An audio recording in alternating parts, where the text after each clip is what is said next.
elke knie sal buig, elke mond getuig, dat U Welkom by Vita Day Bybelstudies, dis die Evangelie van Johannes en ons is in hoofstuk 13. Vorige opname het ons nog gelees, Jesus het so pas die bak gevat, doek om hom gebind, disippels se voete gewas, wat nou die werk was van 'n baie lae sosiale klas persoon.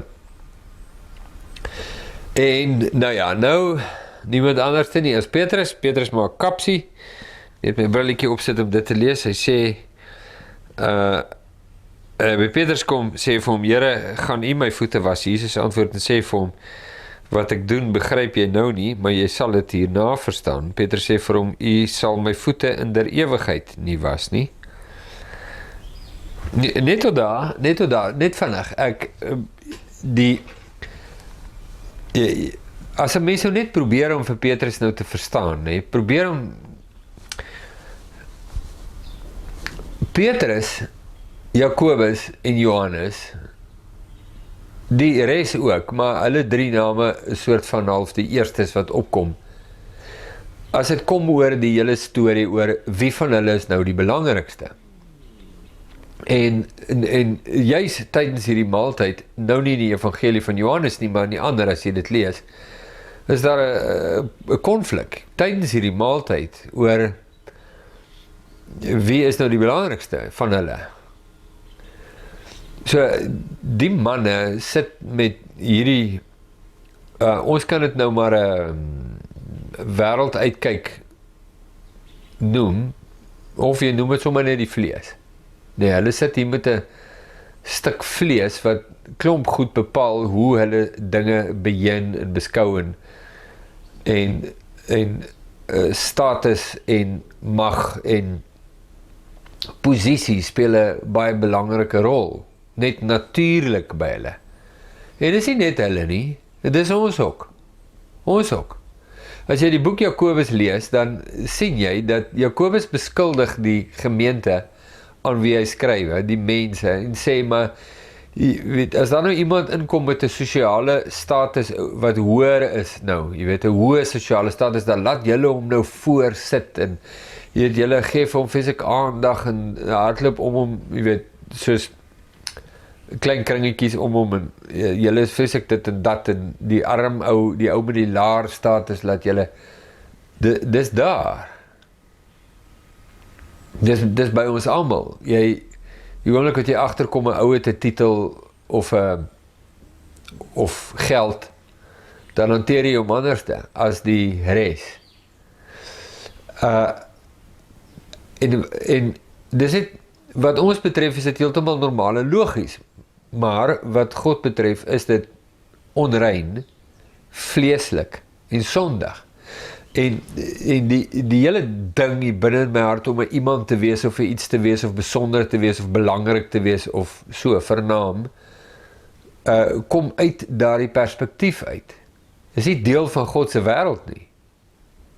Dis nie hoe hy werk nie, dis nie hoe hy is nie. Jesus demonstreer dit. Jesus is die primarius van God. Jy kry nie hoër in enige klassifikasie as dit nie. Elke knie sal voor hom buig en elke tong bely, van almal wat in die hemel, op die aarde en onder die aarde is, dat hy die Here is. Dit sluit in konings en prinse en direkteure en almal met titels en miljonairs en biljonairs en almal, arme mense, onbekende mense, vreeslike bekende mense, gewilde mense, ongewilde mense, almal, maak het veel maklik en sê net almal, sal voor Jesus buig. Dis wie hy is die Alfa en die Omega, sê die Here God, die Almagtige, en hy dink niks daarvan, om die disippels se voete te was nie. Dit is so vreemd. Nou, net terug na Petrus toe, uit sy hoek gesien, dit is nou die rabbi hiervan, hulle is nou hierdie spesiale band of brothers nou daar by mekaar en hulle volg Jesus en hy maak opspraak en hulle voel eweneens belangrik in die lig en aandag wat Jesus kry. Natuurlik voel hulle dit nou ook as Jesus se populariteit nou begin afneem en sovoorts, maar op 'n manier kry hulle aandag, of dit nou negatief of positief is. En hulle glo dat Jesus is die Christus en hy gaan die koningskap van Dawid in Israel weer oprig. Dis hoe hulle dit verstaan. En hulle dink politiek en jy weet en so aan. En as hulle dan saam met die man loop wat nou, jy weet, hy is nou die een wat dit nou alles gaan laat gebeur en hulle is sy vertrouelinge, dan beteken dit mos nou in die komende koninkryk gaan hulle ook sleutelposisies inneem. Dis die natuurlike manier om te dink. So, nou is nou ewig hierdie kompetisie. Dis nou nie net, is hulle die spesiale mense bo die res wat nou nie by hom is nie, maar ook onder mekaar is hy hierdie kompetisie oor wie die laaste woord, wie die laaste sê, wie word meer geliefd, en wie is die blue-eyed boy, en jy weet so, wie is die gunsteling. So, daai goed is nie daar, en vandag nog is dit presies so, en ek praat van binne in die kerk, is presies nog so, werk alles presies nog so. En so die aksie van Jesus om dit nou te doen, is net, wel, dis 'n verleentheid. Jesus se was van die voete is net 'n verleentheid, dis wat dit is. Uit enige hoek gesien. Jy weet, dat die puntman nou, die groot ou, jy weet, almal draai nou om hom, en hy is nou die belangrike een hier, en hy gaan nou alles hierdie goed regkry, en ons wedywer onder mekaar oor wie is nou naaste aan hom, en wie is meer geliefd deur hom, en wie is die gunsteling, en wie kan nog meer beteken. Hy kom 'n wasvoet, dis net Jesus leer hulle nie hier, op hierdie oomblik kan hulle nie 'n les leer nie. Hier is nie 'n les te leer hier nie. Dis net 'n verleentheid. Jy's net bly. Dis net ons hier by mekaar en die res van die mense nou nie dit sien nie. Want hy weeg nie op nie. Jy weet, Jesus doen nie nou die aanvaarbare ding nie. Want dit wat hy doen, dit hoort nie so nie. Asseblief, hou op aan my.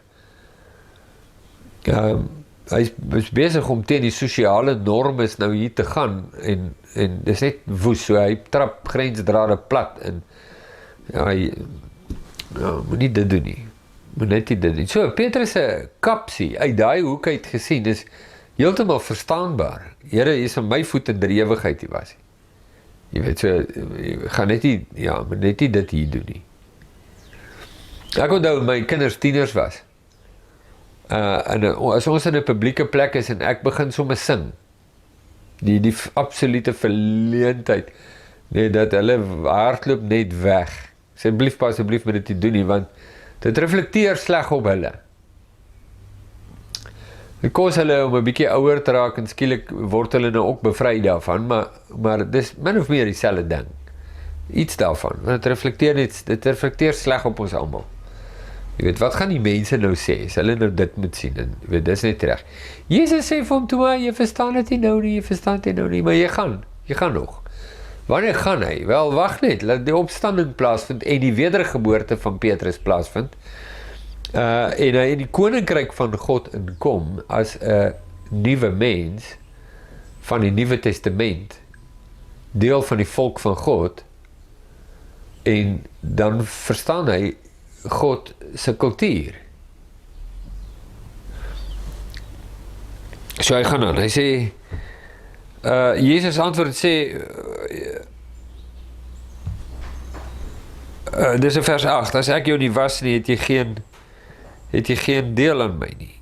Simon Petrus sê vir hom, Here, nie net my voete nie, maar ook die hande en die hoof. Jesus sê vir hom, hy wat gewas is, het niks anders nodig as om die voete te was nie, maar is heeltemal rein, en julle is rein, maar nie almal nie. Dis definitief krypties. Dit wat Jesus vir hom sê is definitief krypties. So hy sê, okay, maar Jesus sê, luister, as ek jou nie bedien nie, dan het jy nie deel aan my nie. As As ek jou nie bedien nie, het jy nie deel aan my nie. As jy nie met my kan assosieer in hierdie aksie nie, het jy nie deel aan my nie. Dis 'n baie belangrike ding om te sê.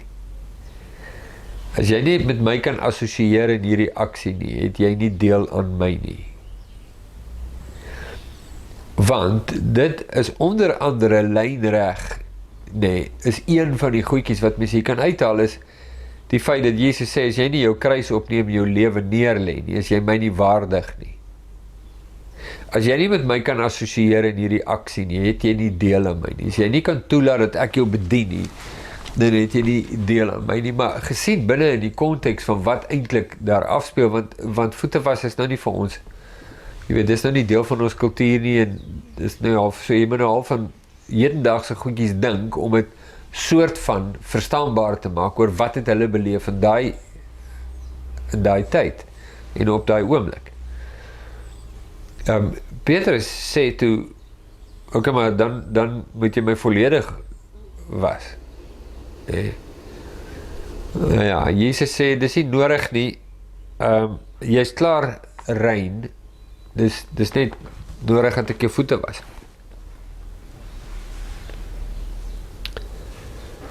Ja, dit is net nodig dat ek jou voete was.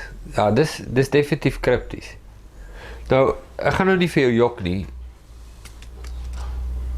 Ek kry my kere waar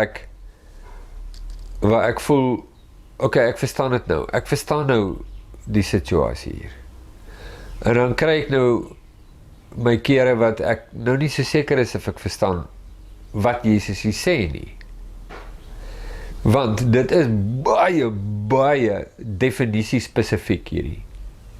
Dit is 'n kryptiese leidraad en Jesus weet presies wat hy sê. Dis gemik op iets spesifiek.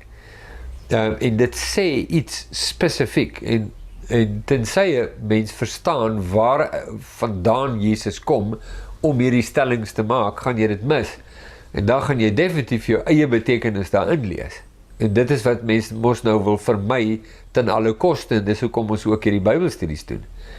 Nee, is om saam te probeer verstaan en uitvind en leer wat het God bedoel toe hy hierdie openbaar het. Nie wat kan ek en jy daar indruk nie. Dis een heeltemal 'n ander gesprek, maar ek stel nie daai ene vreeslik belang nie. Eintlik glad nie. Mens wil verstaan, wat sê God hiervan? Dis die belangrike ding. So Jesus sê, kom ek lees jy daai weer. Hy wat gewas is, het niks anders nodig as om die voete te was nie. Goed, so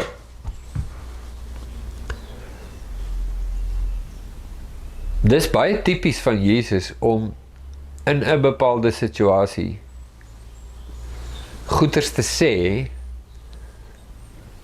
wat klink of hy van die situasie praat, maar dan het hy inderwaarheid geskuif na 'n ander onderwerp toe. Petrus praat van Jesus wat fisies sy voete was. En Jesus sê, maar as ek jou nie was nie, het jy nie deel aan my nie. As jy my nie toelaat om jou te bedien nie, dan het jy nie deel aan my nie. Nou hou dit nou net eers binne die sosiale konteks van wat ek nou probeer skets het hier. Petrus sê wel, in daai geval moet jy my dan heeltemal was. Nou presies wat sit agter dit, is ek nou nie seker van nie. Nie seker nie. Maar ek dink, as 'n mens nou 'n bietjie moeite doen, en dit nou bestudeer, dan sal jy agterkom wat dit is. Jesus se volgende uitlating is baie duidelik, dat hy nie meer praat van die fisiese voete was nie. Nou, dieselfde ding het ons gesien by die Samaritaanse vrou in Johannes 4. Geef vir my water om te drink. Dan praat hy van die fisiese water. En sy sê maar, jy wat 'n Jood vra vir my vir 'n Samaritaan water, dan klink dit of Jesus nog by die waterbesigheid is, van die put. So sonder waarskuwing verander hy die inhoud van die gesprek. Hy gebruik nog dieselfde terminologie, maar die inhoud verander. En hy gaan na geestelik toe. En sê, maar as jy geweet het wie jy praat, sy vir my water gevra. Nou die vrou is nou nog op die, sy is nou nog op die mode van die water hier in die put in die warm dag, en hier is 'n man wat sê, skef, geef my 'n bietjie water, ek is dors, is warm en so. Sy is nog daar. Jesus het dit al verlaat. Hier gebeur presies dieselfde ding. So, daar's die idee dat hy is nou nog besig om te praat oor dit wat voor oë is, maar dan het Jesus geskuiwe. Hy gebruik dieselfde terminologie van was, en weet so alles hier, so, as jy nie pas op jy mis jy dit. So, hy sê vir Petrus, maar hy wat gewas is, het niks anders nodig as om sy voete te was. Nou gaan ek iets waag hierso, maar ek gaan dit nou waag. Eers wil ek vir jou sê, so ek besef, ek moet nog 'n bietjie sit op hierdie enetjie. Ek gaan definitief nog 'n bietjie moet sit. Maar, ek het nou nie dit gedoen nie, ek sal dit doen en ek moet dit doen, maar sonder dat ek dit nou doen, kom ek waag iets. So ek sal sê, Jesus praat onmiddellik van die reiniging wat hy bewerkstellig in die lewe van 'n mens. Van die persoon wat tot geloof in Jesus kom en sy lewe voor hom neerlê, wat heeltemal in lyn is met die inhoud en karakter van Jesus se boodskap, word deur Jesus gereinig van die sonde en ook vrygekoop van die oordeel. Nou dit weet ons. En dit kom herhaaldelike kere pragtig na vore, ook in die brief van Petrus, wat nou die man is hier in gesprek met Jesus, jare later as hy skrywe, dat ons is losgekoop van ons ydelle lewenswandel, nie deur goud of silwer of edelgesteentes nie, maar die kosbare bloed van Christus. Die reiniging wat Jesus bewerkstellig in die lewe van 'n mens. So Jesus sê, hy wat klaar gewas is reinig, net nodig het jy jou voete was. Nou hier, soos ek sê, ek moet nou my huiswerk gaan doen oor presies wat, hoe, waar en so aan. Maar sonder dat ek dit doen, wil ek eers ietsie waag. Ek wil waag om te sê,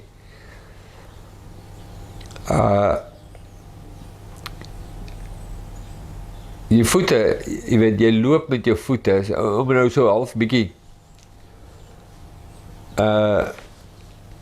jy moet nou so half na beeldspraak en geheime betekenis toe gaan, maar toe maar, kom ek gaan dit aan.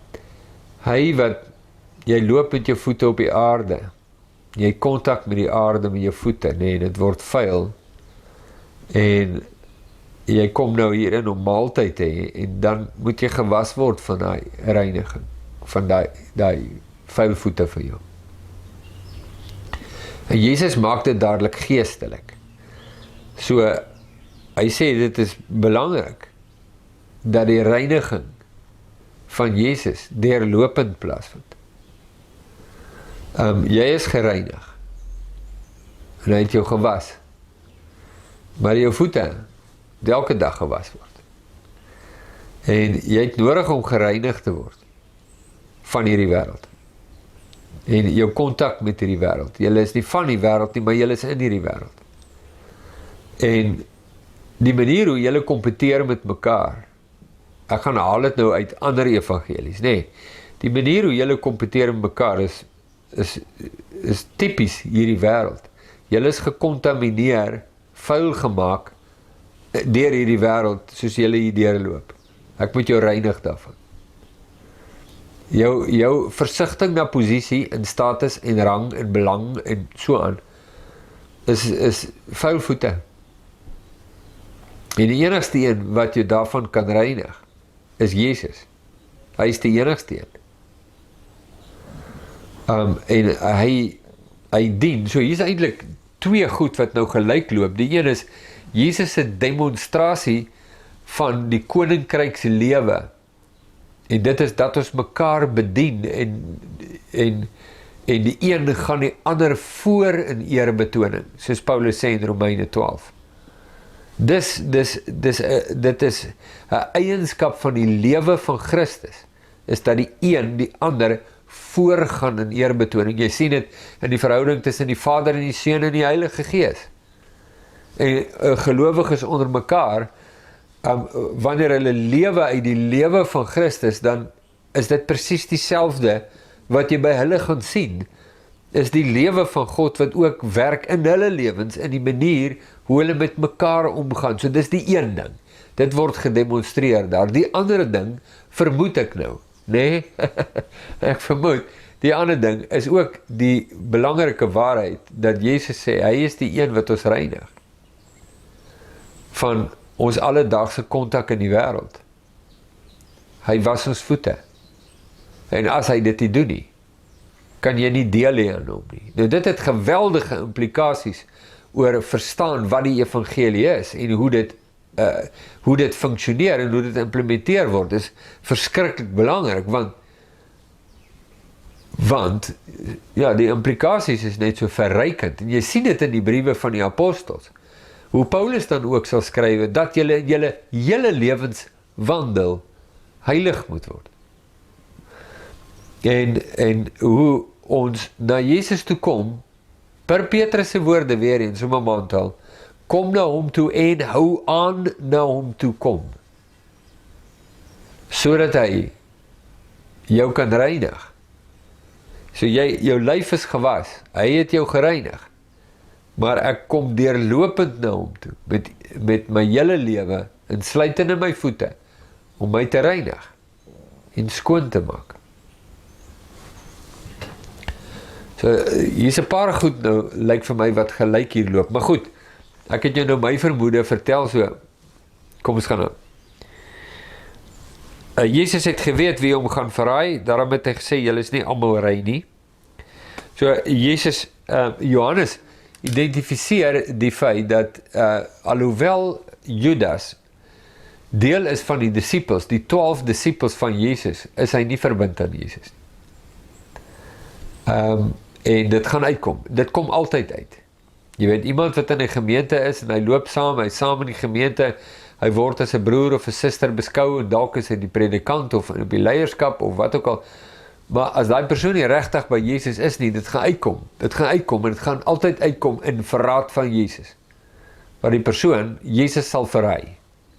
Nee, dit is altyd hoe dit uitkom. So hier het ons dit nou in Jesus se disippels dieselfde, en hy weet, hierdie man is nie, hy is nie verbind aan my nie.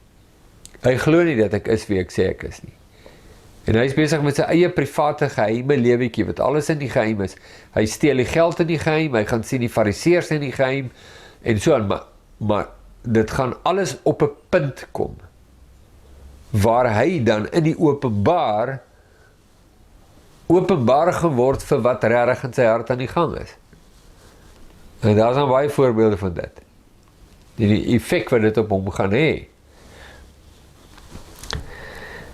Vers 12, toe hy dan hulle voete gewas en sy boorklere geneem het, gaan hy weer aan tafel en sê vir hulle, verstaan julle wat ek aan julle gedoen het?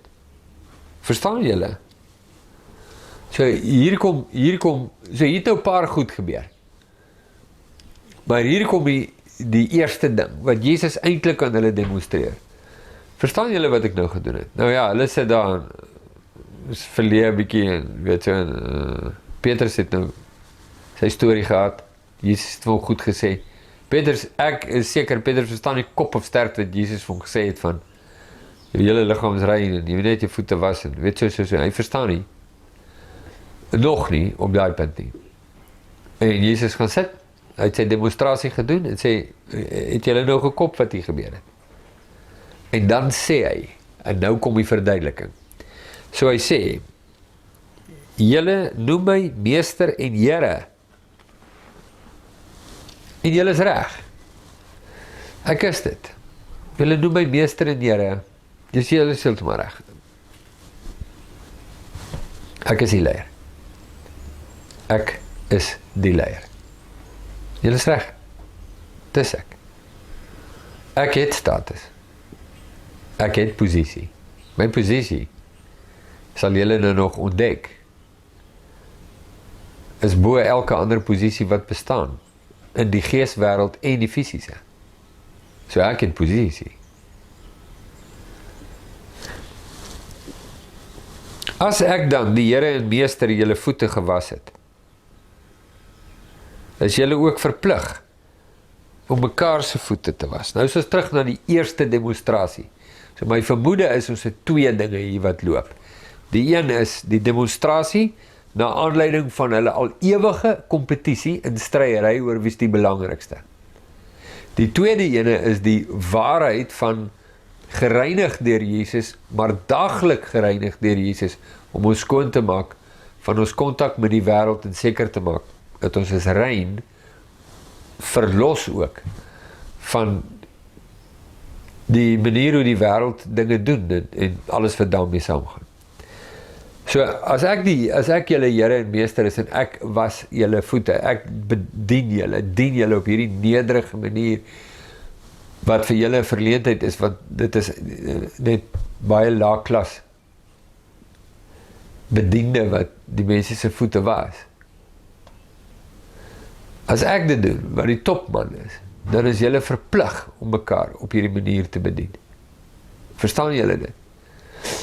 Want Jesus het nou al hoeveel keer met hulle gepraat. Hy het al vir hulle gesê, julle weet dat die sterk manne in die wêreld oor hulle heers, maar so moet dit onder julle nie wees nie.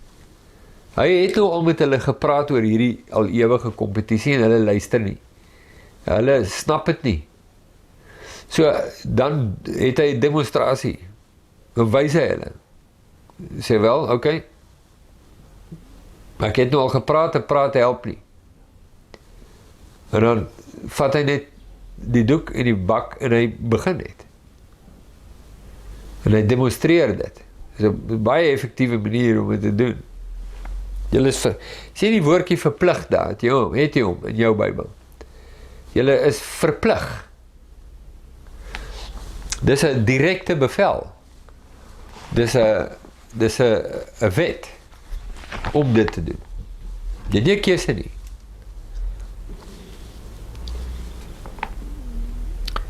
Want ek het julle 'n voorbeeld gegee om, net soos ek aan julle gedoen het, ook so te doen. Ja, as ek nou hierdie versie lees, onthou ek 'n ou wat vir my sê, onthou net, Jesus is ons voorbeeld. Sê, nee, nou haal hulle hierdie versie aan en nog een. Sê, ja, Jesus is ver meer as net ons voorbeeld. In hierdie situasie sê hy, ek het nou vir julle gedemonstreer wat julle moet doen. Ek sê julle Here. Ek sê net julle voorbeeld nie. Ek sê julle Here. As Jesus net gewoon was en hy het hulle voete gewas, dan was hy 'n voorbeeld. Maar die voorbeeld is ook die een wat sê, ek gebied julle om dit te doen. Ek beveel julle om dit te doen. Nee? Goed. Vers 16, voorwaar, ek sê vir julle, 'n diensknegt is nie groter as sy heer nie, en 'n gesant ook nie groter as die een wat hom gestuur het nie. As julle hierdie dinge weet, salig is julle as julle dit doen. In jou eie woorde opgesom, nee, daai woordjie, wat is dit vers, kan ek nou nie mooi sien, 14, my eie woorde opgesom, beteken, julle is nie beter as ek nie. Dis wat hy eintlik sê. Dis nie groter as jy, julle is nie beter as ek nie. Ek is die Heer. En,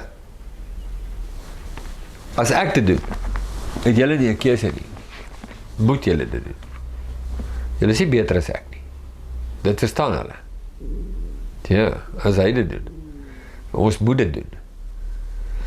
Want die probleem kom daarby dat wanneer daar hoogmoed en trots is onder broers, dat die een dink hy is beter as die ander een. Is beter as die ander een. Ek het nou al gekry dat mense vir my sê, hulle is jaloers op my. Nou baie al oor die gedink. Dit het nou 'n paar keer gekry. Dan is dit nou van mense wat ek nou glad nie verwag nie.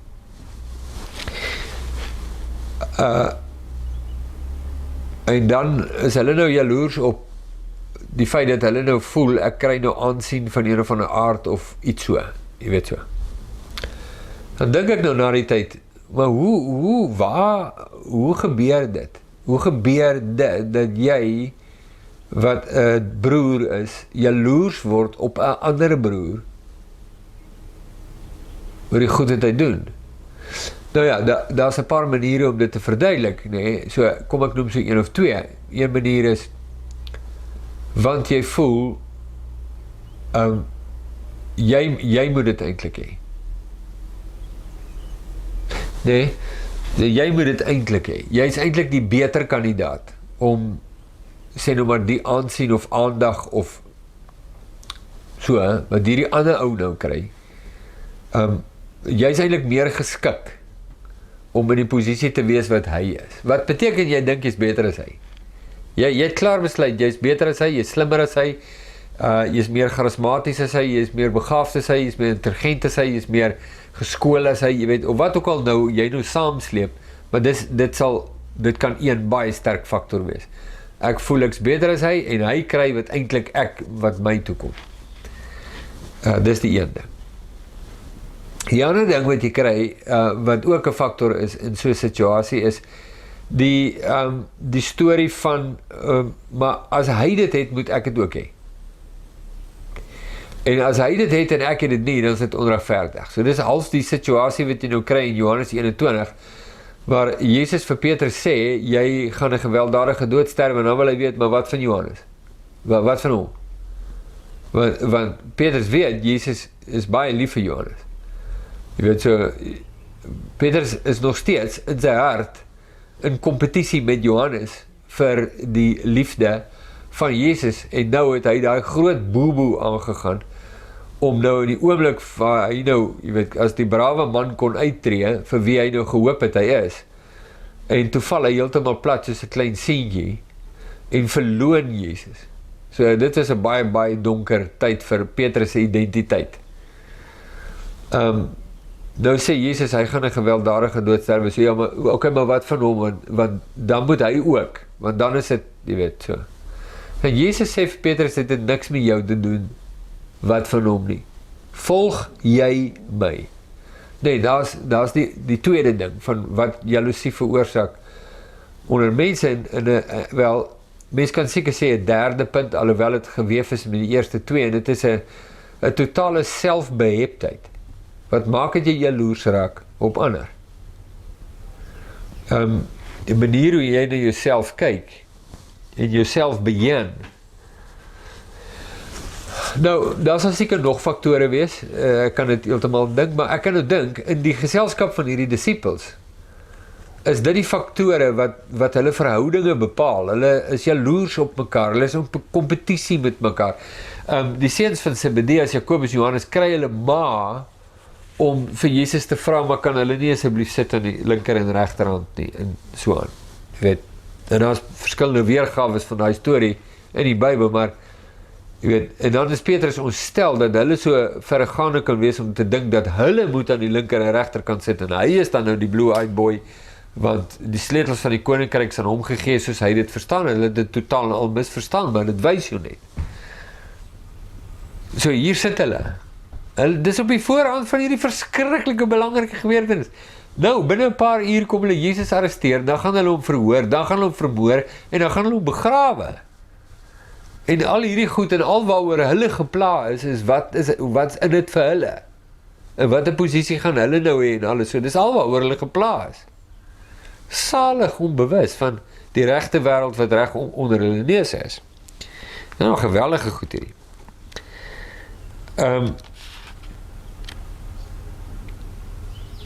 Ja, julle is nie beter as ek nie. As julle hierdie goed weet, salig is julle, as julle dit doen. Salig.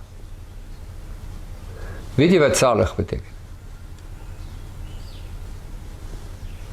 Salig, ons noem Jesus die saligmaker.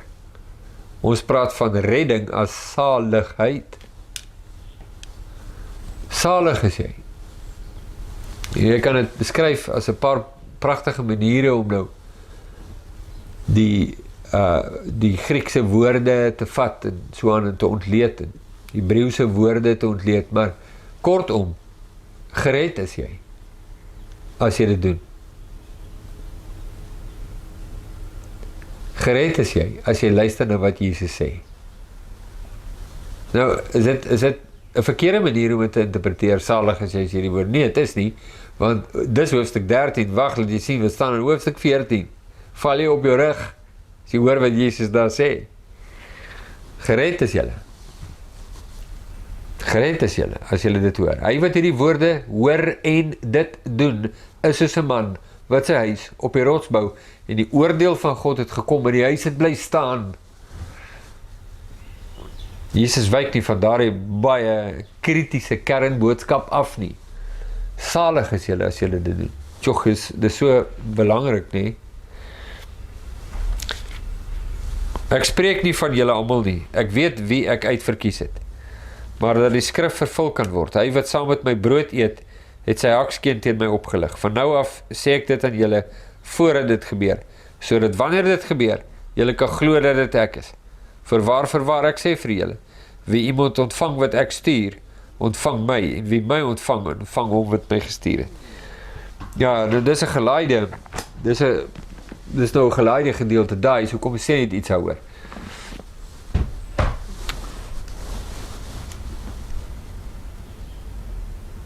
Jesus kies almal wat hulle lewens voor hom neerlê. Nou daar is die teologie wat sê dat Jesus kies eers die mense, dan lê hulle lewens voor hom neer. Nee, is nie waar nie. Ja, jy weet, my eenhou sinnetjie van nee, dis nie waar nie, sal hulle definitief nie hond haar afmaak in hierdie debat nie. Maar, ek weet dis nie waar nie. Jesus het Judas gekies as discipel. Hy het hom gekies as discipel, wat sê, Jesus is oop vir Judas, maar die ware kiesing van Judas gebeur op grond van die reaksie van Judas. Ons weet dit, die Bybel sê so. Maar almal wat hom aangeneem het, aan hulle het hy mag gegee om kinders van God te word. Die ware keuse. Jesus bring sy uitnodiging na almal. Maar nie almal word gekies nie. En Jesus bring ook nie net sy uitnodiging aan almal wat kwansies gekies is nie, om nou na daai teologie te verwys. Is nie waar nie. Hoe jy reageer teenoor Jesus, bepaal hoe God reageer teenoor jou. Verloon jy Jesus, verloon hy jou. Erken jy Jesus, erken hy jou. Jesus se woorde was baie duidelik daaroor. Hoe dikwels wou ek julle by mekaar maak soos 'n hen na kykens, maar julle wou nie. Ek wou, maar julle wou nie. En die ware keuse lê in die reaksie. Jesus is beskikbaar. En daar's 'n reaksie van my kant af teenoor Jesus. Daar is altyd 'n reaksie. Daar's niemand wat neutraal teenoor Jesus staan nie. Nooit, ooit nie. Niemand. Of jy reageer in verwerping, en die verwerping kan of baie aggressief of baie subtiel wees, verwerping desnieteenstaande. Of dit is in die onderwerping aan Jesus. En daar lê die keuse. Die keuse van God is op hoe jy reageer teenoor die seun. En Judas kry die uitnodiging om deel te wees, maar Judas koppel hom nie aan die seun nie. Judas glo nie dat Jesus is wie hy sê hy is nie. En hy hou dit stilletjies in sy hart. En hy groei in sy ongeloof. Het word al meer en meer en meer. So erg kry dit later borshare, dat hy die fariseërs gaan sien en sê, geef my geld en ek sal hom uitlewer. Dis hoe ver Judas gekom het. Jesus weet dit. En Jesus reageer nie teenoor Judas nie. Sê, jy's nie, ek kies jou nie. Ek kies jou nie. Jy verwerp my, ek kies jou nie. Ja, dis 'n belangrike ding om te sê. Nou ja, in ons volgende video, kom ons kyk na die res. Elke knie sal buig.